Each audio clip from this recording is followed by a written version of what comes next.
I can't think of anything that gets people more stressed out about cheese than the idea of pairing. Here's what I think about when I'm trying to imagine a perfect pairing with cheese. First, balance. Usually this means putting opposites together like a sweet food with a salty, intense blue cheese. Number 2 is texture, a highly underrated element of pairing. Gooey, creamy, slippery cheeses need some crunch, and hard, crystally cheeses can be topped with something sticky or drippy. And number 3 for me is sugar, acid, heat. Cheese is all fat and protein, so I look to sweet, spicy, or acidic things to cut through the richness. Ultimately though, if you like it, it's a good pairing.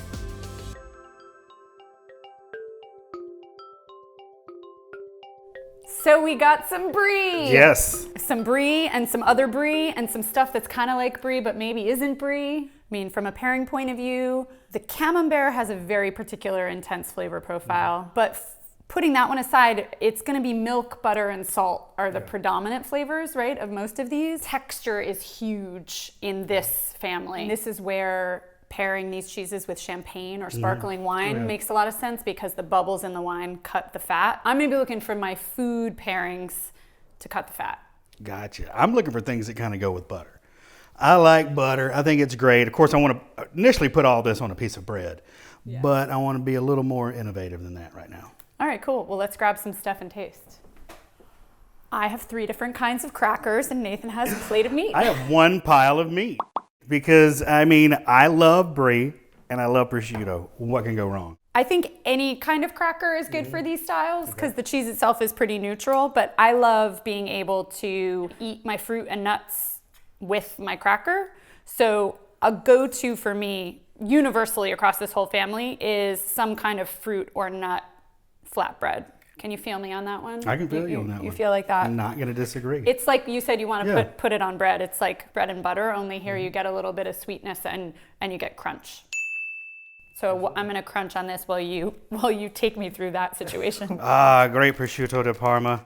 I just love it. I think it is just a delicious meat. And I love this brie, so I'm just going to go with an I love with an I love. A little bit of butter and a little bit of salty meat. That seems like it's going to be very, very buttery. It's pretty buttery. This is not exactly what I was going for. I bet you can make a really good sandwich out of it. Maybe with like some pickles and some bread. It's not good. It's texturally not on. This is kind of like gooey with gooey, which gooey squared sometimes really doesn't work out. So I'm going to have to try this with something a little bit more crunchy here. Yeah, that's probably better.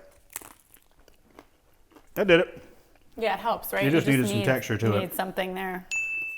Maybe these cheeses just aren't very good with savory things. So I'm inclined to reach for sweet things. I think of real classic brie with sliced pear or sliced apple, and you get a little sweetness and you get a little crunch. One of the other things I wanted to try was offsetting the really intense, mushroomy, kind of stinky qualities of good real Camembert by putting a little bit of cheese on some dried fruit. Again, for me, like I don't want to put honey or fruit jam on these cheeses because I'm scared of that situation. I don't want it to be all gooed up.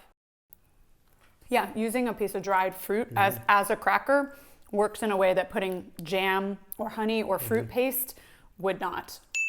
Well, if you're going fruit, I'm going nuts. I'm going to try mine with a little bit of Marcona almonds.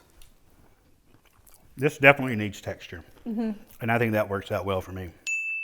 And to that end, I want to just propose one semi-crazy thing to you, which I feel like would be especially good with the triple creme or the double creme, but would work with any of them. If your nut worked, try my nut, which is a chocolate piedras. So it's a nut that's encased in chocolate with a dusting of cocoa powder. Super crunchy. You get the roasty flavors of chocolate, but it's not super, super, super sweet. I'm going to believe you on this one. This is a little bit cocoa as opposed to like a milk chocolate bar. That to me is like the perfect dessert. That works very well together. Sweet, salty, added with the butter, and then a little bit of the crunch. Yeah. Oh, it's amazing. So I guess my takeaway here, these guys are a little more versatile than I thought. You can do some savory pairings. but you've got to have some kind of textural contrast. Absolutely. If it's all gooey, it just doesn't work. That was a hard lesson to learn, but I'm glad I did it with you. But at the end, it was a very sweet lesson to learn. Oh.